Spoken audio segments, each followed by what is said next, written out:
Welcome back to the Clinical Athlete Podcast. If you're not familiar with Clinical Athlete, we're a network of healthcare providers, students, and coaches who specialize in the management of athletes. You can find your nearest Clinical Athlete provider at clinicalathlete.com. We also have the Clinical Athlete Forum, where we discuss and share ideas and resources related to athlete health and performance. To join the forum or for a potential listing on the Clinical Athlete directory and for all upcoming seminars, webinars, and events, details can be found on clinicalathlete.com. This podcast can also be found on our website, along with YouTube, iTunes, Google Play, Spotify, Stitcher, and iHeartRadio. We are in part 2 of our interview with Mike Tuchscherer of Reactive Training Systems, and we will let you join in the middle of the great conversation with myself, Quinn Hennick, Jared Maynard, John Flagg, and Mike T. Enjoy. Emerging strategies seems to me like it's a way to simplify the process, and it's a way to chop away some of the assumptions that we inherently make in regards to trying to box in a complex system. Yeah. Is that kind of your thinking? Yeah. I mean, it's reducing the noise so you can see the signal a little more clearly. That's how I would describe it. And so, like, I remember first kind of thinking about this and thinking, like, man, this is so weird. It's so different just doing the same thing every week. And I remember pitching it to one of my athletes. I was like, hey, I want to try this new thing with you. I've never done this before. What do you think? And she's like, wait a second. So we're going to do a thing. And then as long as it works, we're going to keep doing it. And when it stops working, we're going to do something else. I was like, yeah. It sounds kind of simple when you put it that way. She's like, yeah, cool, whatever, and I thought, it's like, that's what you would do in training if you had never been taught about periodization models. Oh, you got to always change it up. No two workouts are ever the same. Like, well, you would do a thing and you just keep doing it as long as you get better at it. And then when it stopped working, you'd think, maybe I ought to try something else. It seems like a pretty simple way of going about it. And I think it turns out that you get a lot of information from simplifying the process like that. I think the assumption in periodization is that there's a set time when the athlete is going to need variation. So you put these timetables on. It's not just, let's do this thing until it stops working. It's, let's do this thing for this particular time. You will feel this way, and then we'll switch it up. You will respond this way. And when we taper, you will be super compensated exactly the way that we envision that to happen. And it doesn't seem to work like that. But the example that you gave with your athlete not hitting anything heavier than a 6-rep max before a competition, I think that is scary for a lot of coaches to make a decision like that. Dude, so last year, sorry, I'm cutting you off here, but I've got another example that highlights that. So last year, we're getting ready for Worlds, and I was fortunately working with Brett Gibbs at the time. And we'd gone through this whole process, and we'd found that his deadlift really responded best when we were training at the lowest intensities, like 70, 75%. And the second best was middle intensities, 80, 85%. And it didn't really respond that great to the high intensity work. So I remember talking to him about this and setting it up so that we kind of reverse periodized his deadlift training going into the meet. So his second to last block was middle intensity. His last block was lowest intensity. And he went into the meet and crushed it, had a great meet. 10 times body weight total, had a great deadlift at that meet too. But I was really nervous going into that because it's like, there's a lot riding on this. And if it doesn't work, boy, you look like a dummy. Whereas if you just kind of stick to the status quo and it doesn't work, you can throw up your hands like, well, I did everything I was supposed to. Like, well, nah. Do you think some would have just called that a 2-month taper? Maybe he... I guess you could. I find that people mean a lot of different things when they say taper. Yeah. When you find athletes that respond well to different things, how are you defining respond well? Is it and do you have little test markers? Like if you're keeping people at lower or moderate intensities because you found that works best for them, are you just assuming and hoping that has then transferred to what, the end goal of 1 rep max, or are there little tests that you throw in there to, gauge a little bit? I like to base it off of estimated 1RM, which tends to be pretty reliable for most of the stuff that we're doing. So I'm tracking progress based on estimated 1RM. It doesn't have to be just that. You could do AMRAPs. You do need something that is going to give you some performance feedback. And I think the more reliable, the more relevant it is to your competition performance, the better it's going to work. So like I know the throwers, they're gonna have a few competition throws at the beginning of the session, and that's their benchmark. And they may throw heavy hammers or light hammers, but they would treat that like a special exercise. How we would treat safety bar squats or something like that. Do you think it would be beneficial to have somebody work up to a relatively heavy single and then, like, just as a temperature gauge, not a 10, just an 8 and like an 8, and see how it feels, look at bar speed, something like that, and then work into whatever they were going to do, but it's not enough intensity to wreck them.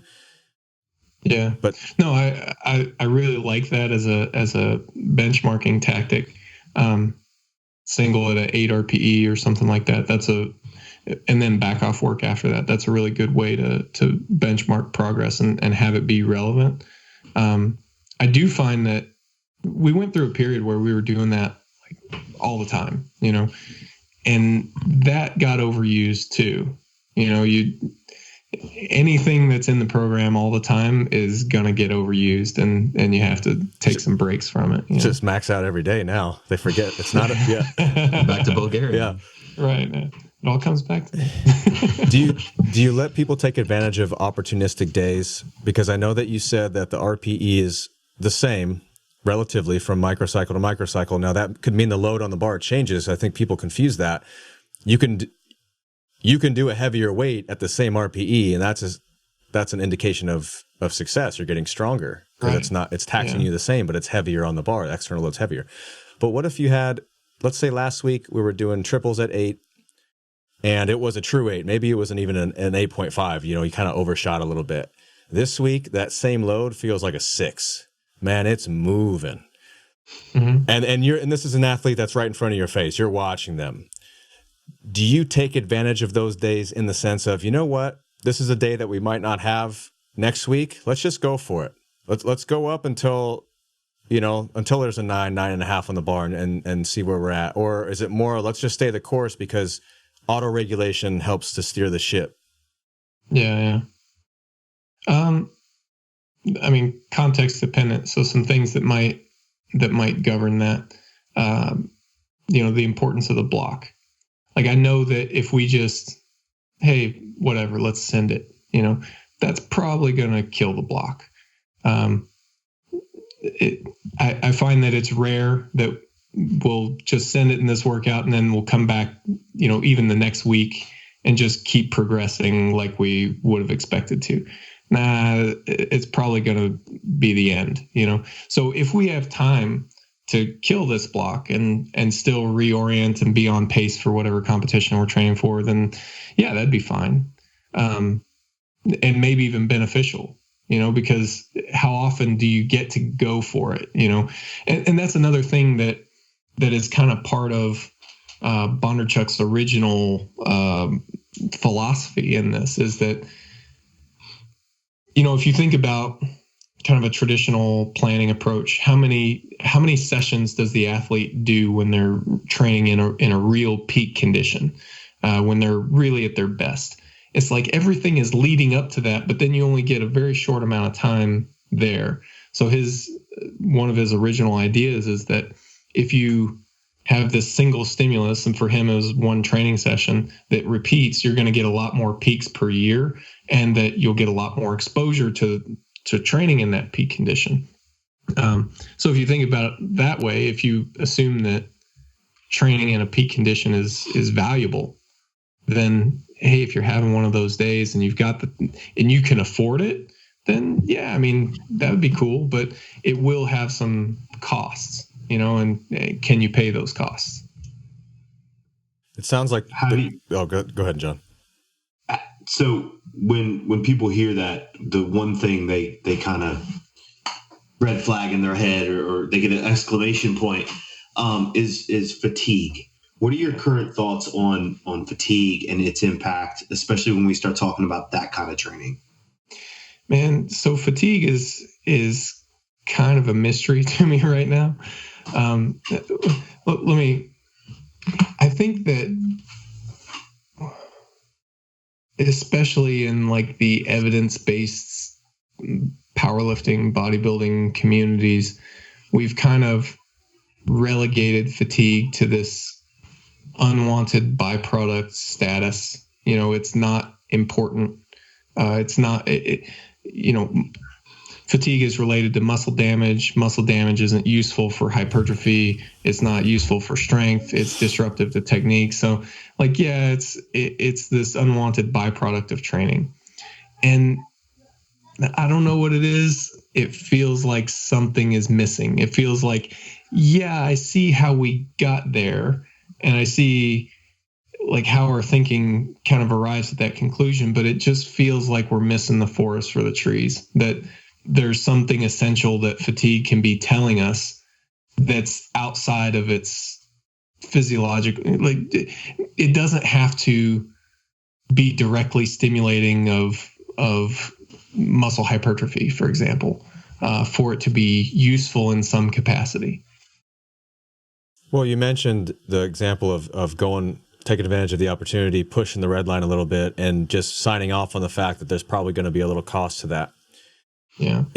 Are you defining that cost as fatigue?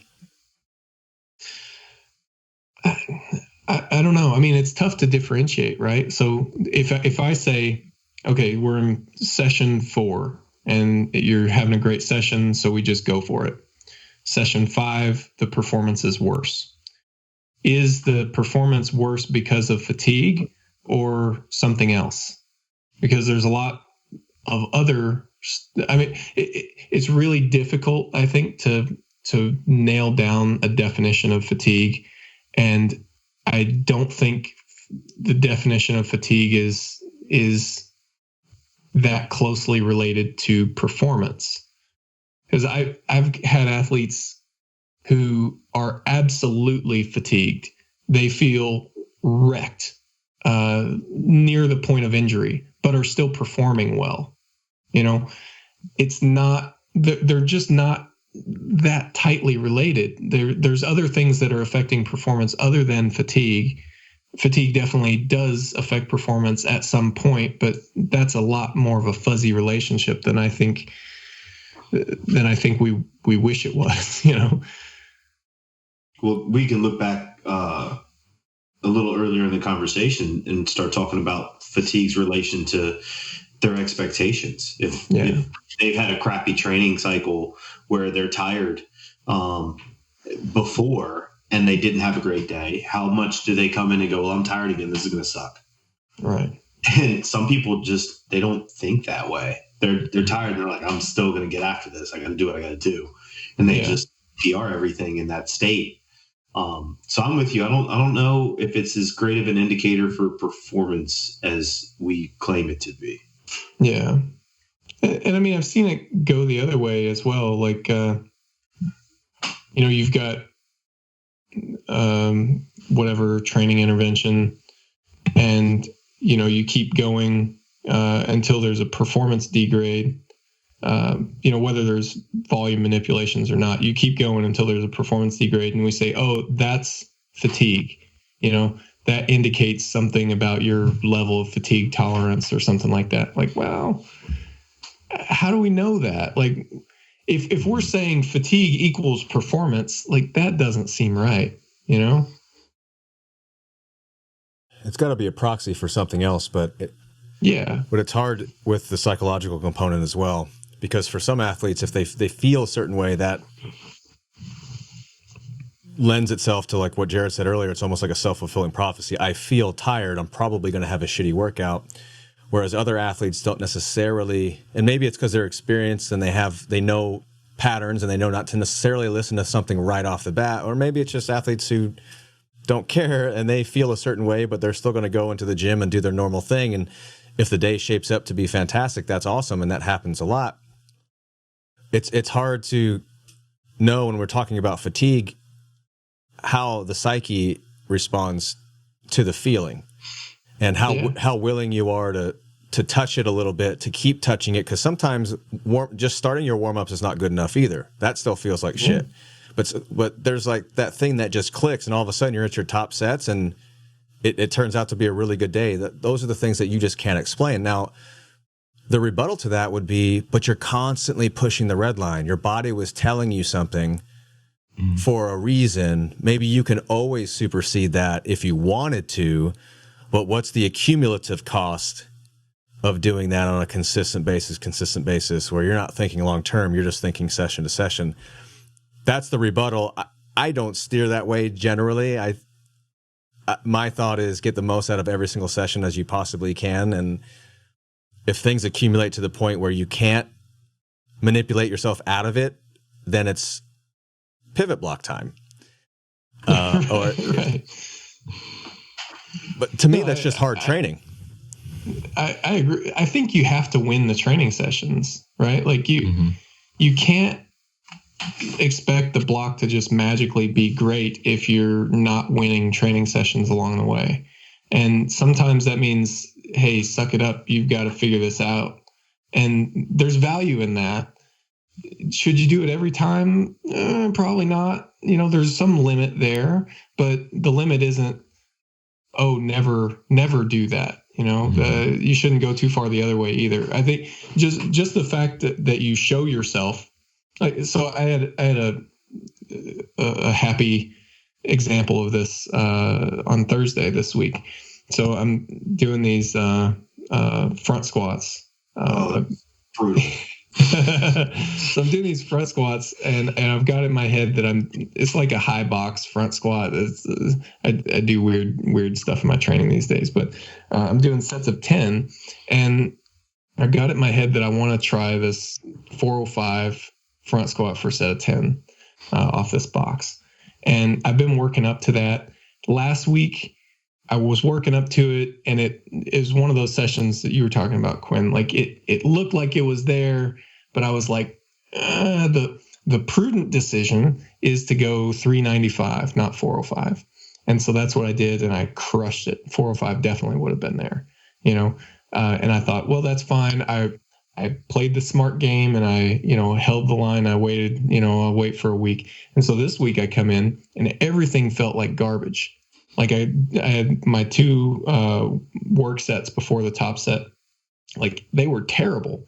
And in fact, the second one, which was 385, was like a max effort. I had zero justification for adding 20 pounds and expecting this to go well. But I was like, well, you know what? I don't want to wait another week. We're going to try it. The worst that happens is I miss it, So I tried it and I got it, and I got it at the target RPE and everything. So some weeks you just got to say, screw it. We're going for it, and I'll see if I can show myself something. So I want to say that my coach has front squats in my program right now. So every week that the knurling my power bar is digging into my clavicles, I just think that Mike T is doing 405 for sets of 10 now. So I got to step it up. That example speaks, I think, highly to the psychological side of things. Whereas you had it in your head, whether you're thinking about it overtly or not throughout the week, last week you knew you were going to go for 405. You've known that up until this week. Yeah. And it's like those those warm-up weights, you didn't care about those. Right. It was like you probably could have put 405 on the bar, let's just get it over with. Which is kind of what another question is, do you think that it's possible for people to switch to a pivot block too soon? Like, are those down weeks really an indication to switch it up, or are those down weeks just your body's natural way of quote unquote deloading? and there's probably going to be an upswing behind it. Where if we're talking about fatigue, maybe fatigue in these dips in performance, they don't seem like they're proportional because we're looking at them in one-off snapshots. But if you took a step back and looked at more of a broader pattern, you probably would see a little bit more correlation. How do you know when to switch it up? I know you don't, but the heuristic, start simple, and then we'll go back into the esoterics of training, I guess. But my heuristic is, especially for the first training block, 2 down sessions. So, if you're that type 1 responder, everything's getting better, and then all of a sudden there's 1 down session, maybe that's just a blip, and sometimes it is. But then if there's a second down session, then I think it's not worth the risk, so I think of it like a risk reward type thing. It might be that we could keep it going and it'll turn around, and it probably would at some point, but I think there's risk in that. And at least I always like to reference the Bondarchuk dogma, really.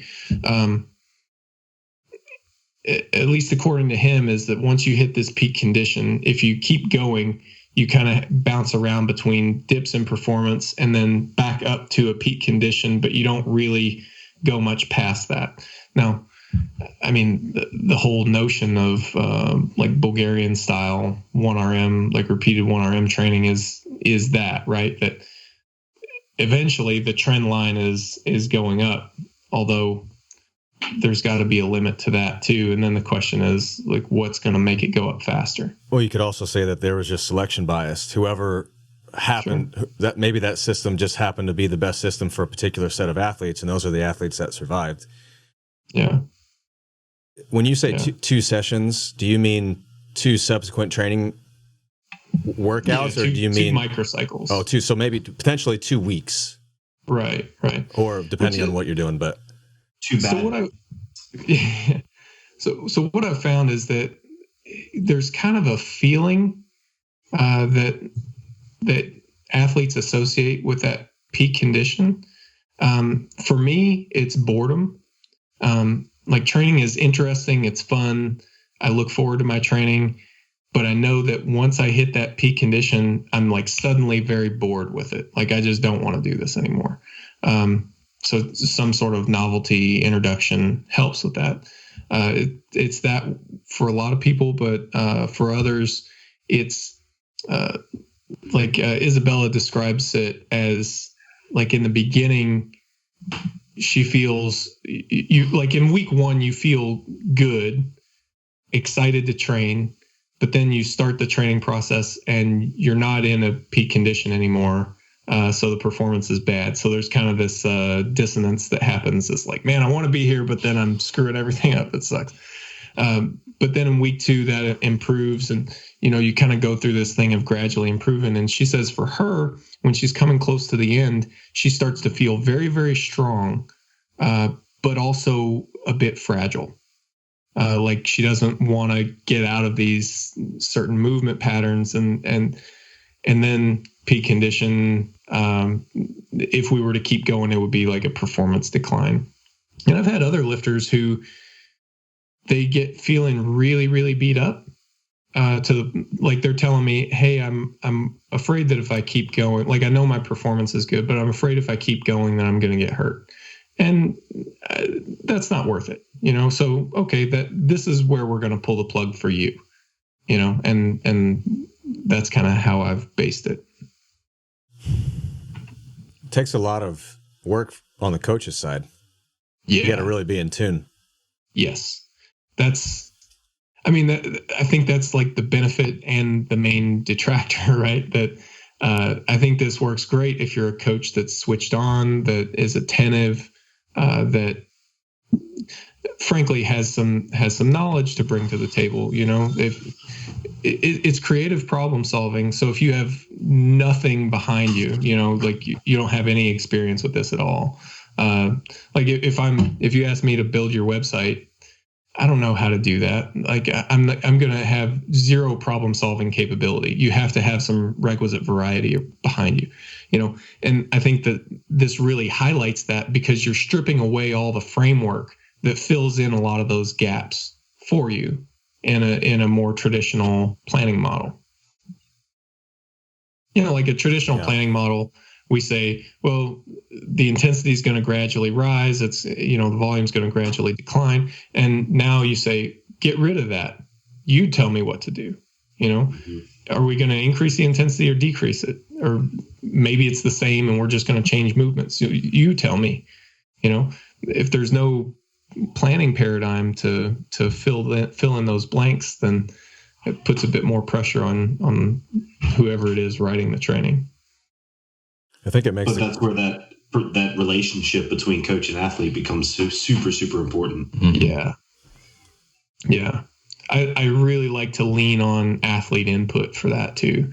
Right. You know, say, hey, you know, I'm really torn. You know, you've had equally good responses to this exercise and that exercise. We need to pick one.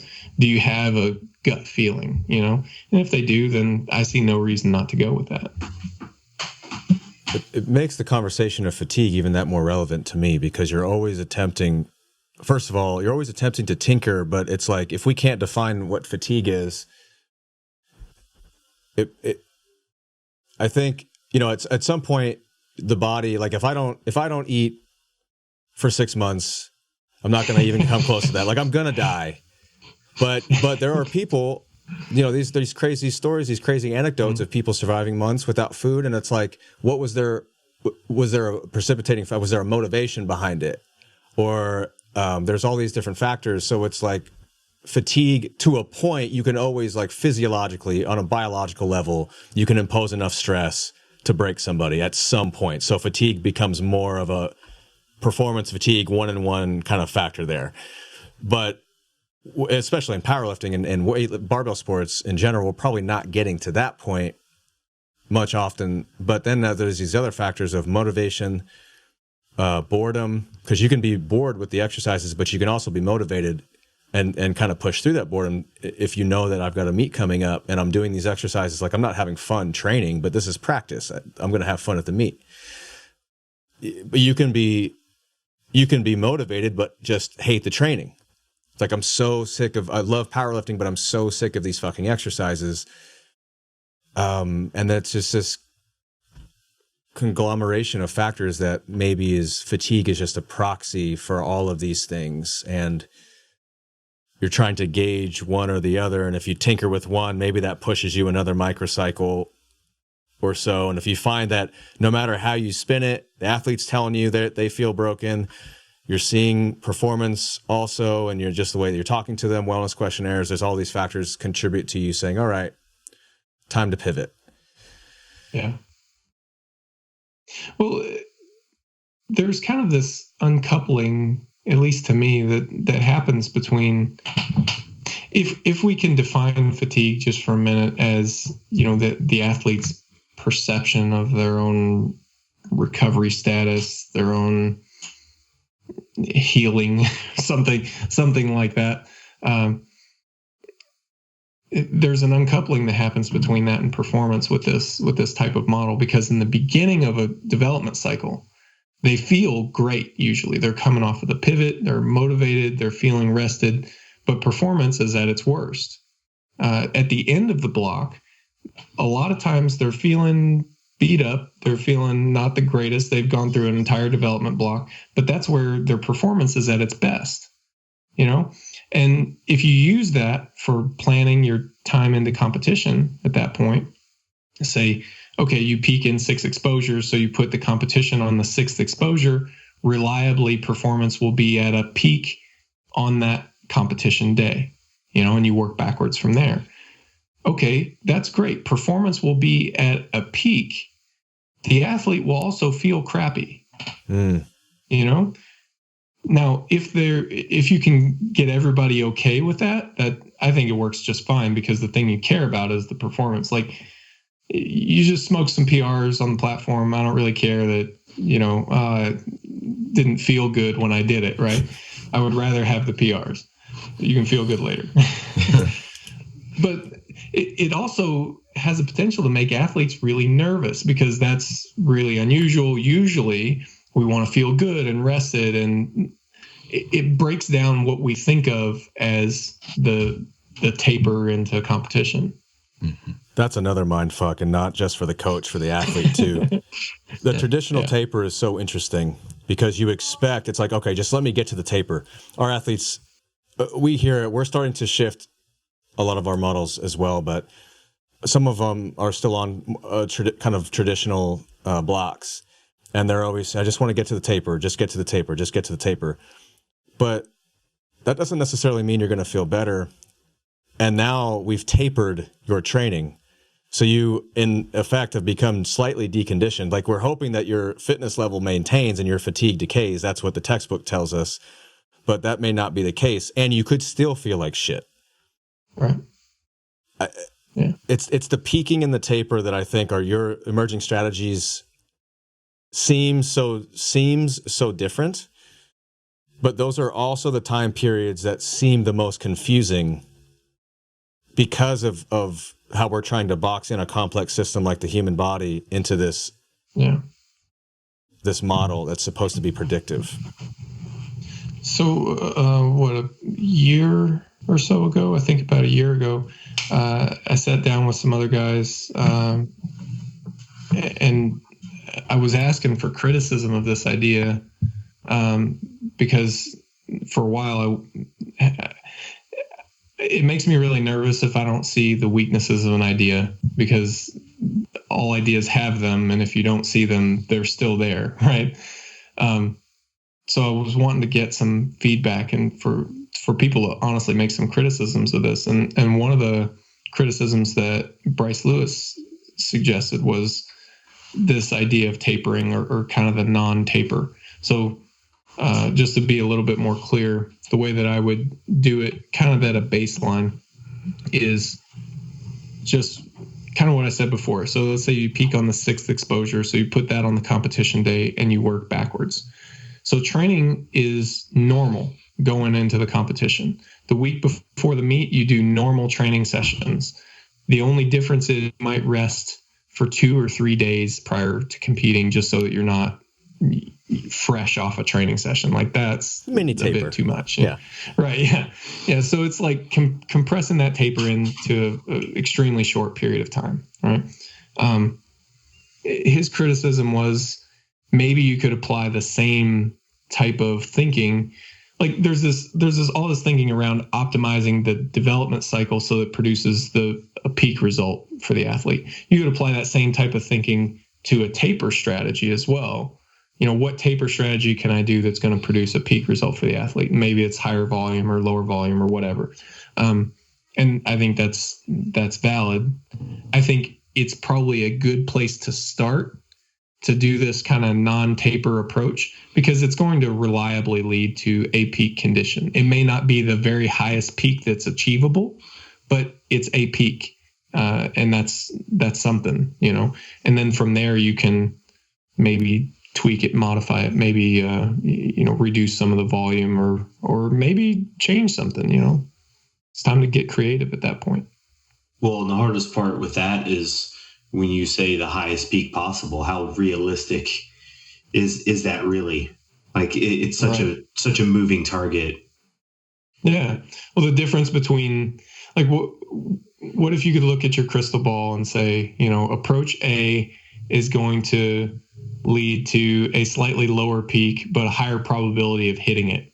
You know, approach B is potentially a bigger peak, but a lower probability of hitting it. Like, that's probably what you're dealing with, you know? I was going to say, how many traditional tapers where you feel like Superman, how many times does that happen? And versus that same person going through traditional tapers and kind of shit in the bed where they actually peaked maybe a month early. And on game day, they didn't hit those numbers. It's almost a chance game. That's been my experience. You have people that show up to competition and go, man, I was feeling really great the week before this. I don't know what happened. You know, they're a week out, and then all of a sudden the bottom falls out of their training, and you're just kind of pulling your hair out like, I don't know what happened. Well, I think really what this is just kind of monitoring how long does it take for the bottom to fall out of it. Well, let's make sure that doesn't happen right before the competition. Let's shift some things around using that knowledge that you've gained. What's interesting is even if you, let's say you are a week off, because that sometimes those time to peak can fluctuate based on, and maybe the fact that the anticipation of the meet, the anxiety of that makes them peak a week early. Yeah. But if they're still going to be fit, they're still going to be at somewhere on a bell curve. Let's say peak is peak, but you're still going to be a little bit to the left or a little bit to the right. But that's still pretty high up as far as a fitness standpoint. Versus tapering, it's almost like it's either all or nothing. Like people can really shit the bed sometimes. Yeah, like if you've been, like you said, like you're reducing your training. And if you've been doing that for a month leading up to this, and now the bottom falls out of it, where do you go from there? Whereas if you've been maintaining things pretty normally, if I have an athlete that, they've peaked a week before I expected them to, and now they're a few days, a week out from competition, and it's looking like things are on the downward slide. Well, I have some options. I can reduce the training load. I can say, hey, those last 2 sessions we were planning to hit, like, let's only do warm-ups for those or something. Like, we can do something and try to maintain that. Whereas the other way, it's like, well, you've already shot your shot. You just kind of got to ride it in. Yeah. You got me thinking about this whole fatigue thing. On one side of the coin, it's like fatigue could be a measure of readiness. Like if you're at some point there's divergence, but if you accumulate fatigue, could that be synonymous with accumulating fitness to a point where at least like you feel tired because you've been training hard, but your performance is at its highest. Man, I'm glad you've got this crazy now too, because I've had it for like a year. I've been driving everybody on my staff nuts with it. Thanks. Like appreciate it. Call it the crazy. So I don't know. Hopefully you can help me figure this out. But yeah, I mean, it's just really complicated, and just something about the simple explanation is like, it seems really incomplete, I don't know. I can't get past that, like that feeling of it being incomplete. And I've been thinking a lot about, okay, what does it tell us? Does it tell us anything? Is it some sort of useful indicator? I mean, if you do more training, you feel more fatigue. I think that by itself is a useful indicator of what it is that you're doing. Something I've been looking at in this block, really, I've been looking at my wellness questionnaire numbers essentially, and my training stress balance. And what I'm finding is, as I progress through the block, I'm feeling more fatigue, and the training stress balance is going down so training stress balance is this week's training load as a percentage of my rolling 4-week or 6-week average. So as you progress through the block, that average training load is coming up to meet whatever it is that you're doing now.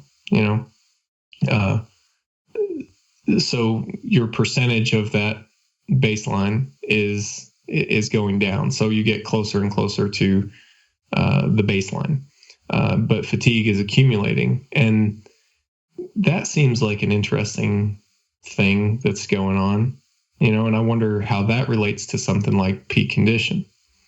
Like as you stop adapting to this training load, like it's more and more of a kind of a monotonous training load. This is the same training load that you've been doing for the last 6 or 8 weeks, and you've accumulated fatigue through this process, and you can demonstrate that you're feeling worse than you did at the beginning. And also it's a training load that you're accustomed to now, So interplay there's with no conclusion to any of this. Well, yeah, it's chronic load. Maybe chronic load is what's important to accumulate fitness to a point, and then the acute load becomes acutely important to redirect and attempt to make monotony another stimulating thing, but with different stressors. Do you measure? Speaking of monotony, monotony is an actual metric, right? Do you and I just off the top of my head, it's generally training load defined as SRPE load. So the SRPE score times the time. This is from studies with like rugby and Australian rules football and soccer, things like that. SRPE times time to give you some type of arbitrary unit as a proxy of training load each day. And then the weekly averages, you take the weekly average times the standard deviation of your training load. And that's a monotony. That's the term monotony. Oh, yeah. Have you ever messed around with anything like that to actually measure variation in training? Because the idea is that higher monotony will lead then to staleness. And maybe that's something that can be looked at. That would be interesting. I haven't looked at that metric in particular. I do tend to think that the pivots are really important. And it's something that would have kind of freaked me out in my younger years. Because you think of a pivot block is roughly a third the length of the development block. So you do a 6-week development block, you're going to do a 2-week long pivot. So the whole thing takes 8 weeks. You're spending 25% of your training time in this pivot block, and that seems like a lot, extrapolate that over a year, you're spending 25% of the year, not training to get stronger. Like, man, younger me is going to have a hard time swallowing that, but I think it's important from a sensitivity to training standpoint. Like, I think it makes the actual training more effective. And I'll also, just a subjective, really, observation, I've had to refer out for injuries and stuff like that just so much less since we've implemented that. I just, people have aches and pains and like little things here and there, but I just don't have anybody that's like, hey, I'm hurt. I can't train right now. I need to see somebody about fixing this.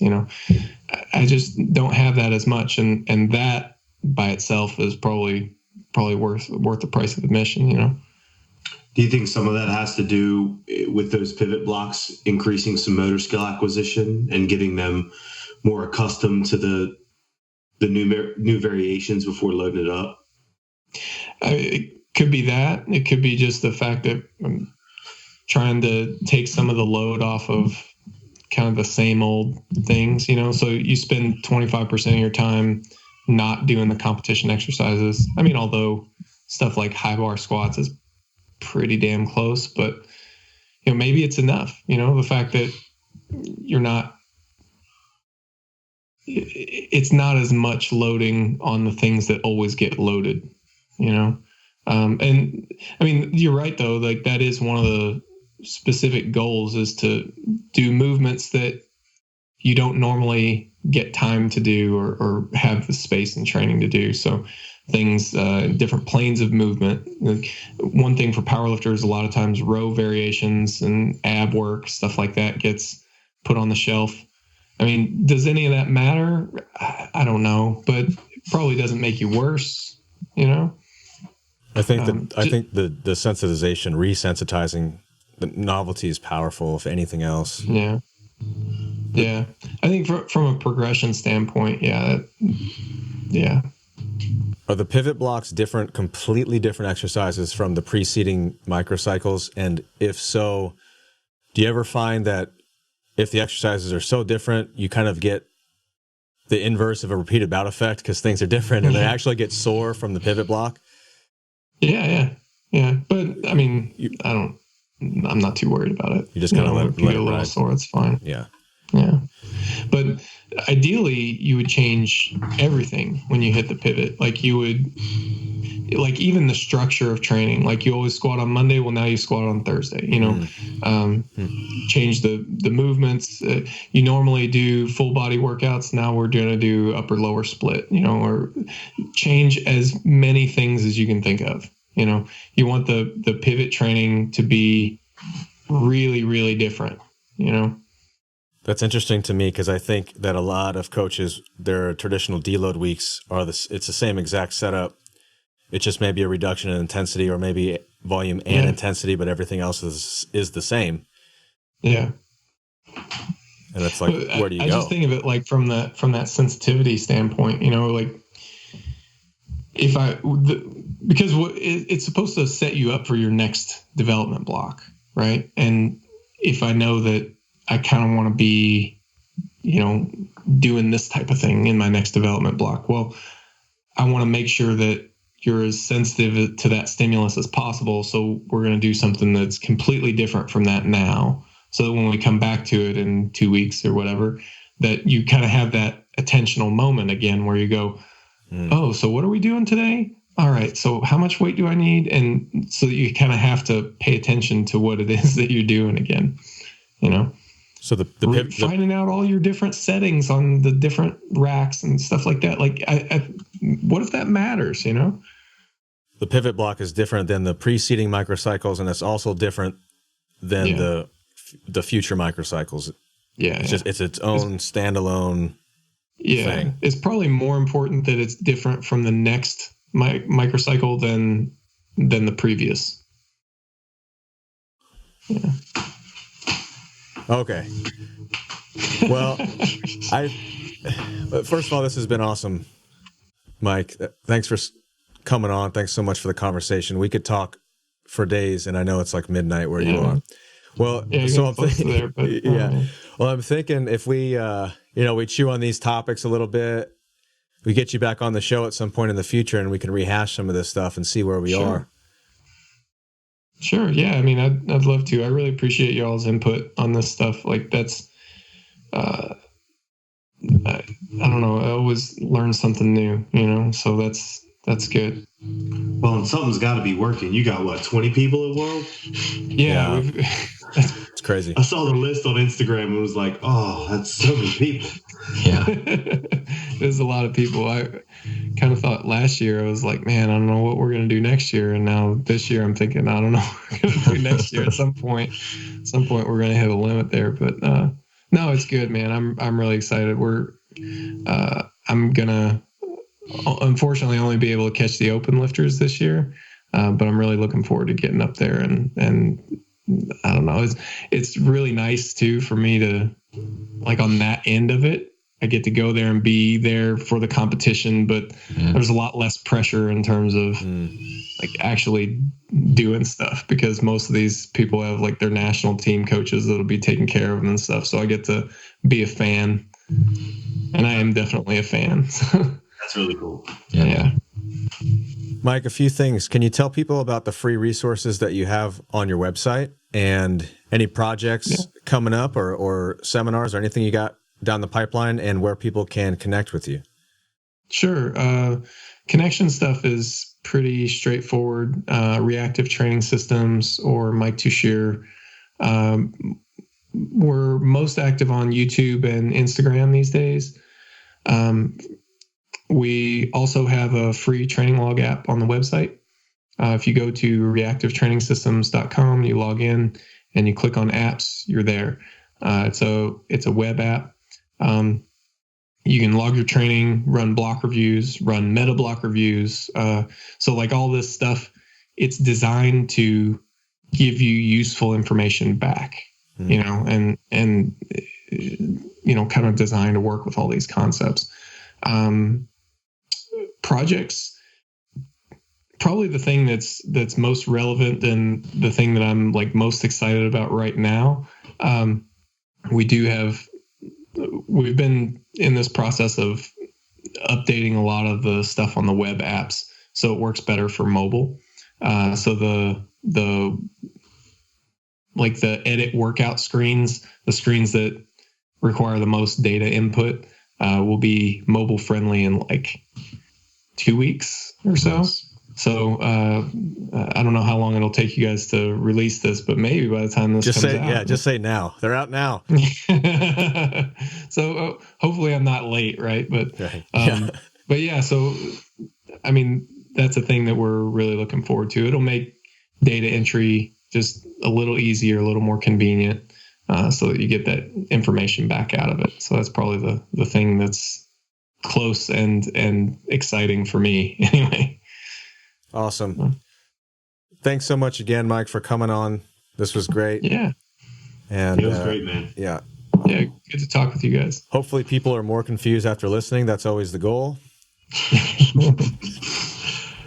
If you're sure of things, and you got some work to do. Yeah, right. Well, thanks again, Mike, and thanks Jared and John for being on, and we'll see you guys next time or something like that. Bye. Peace.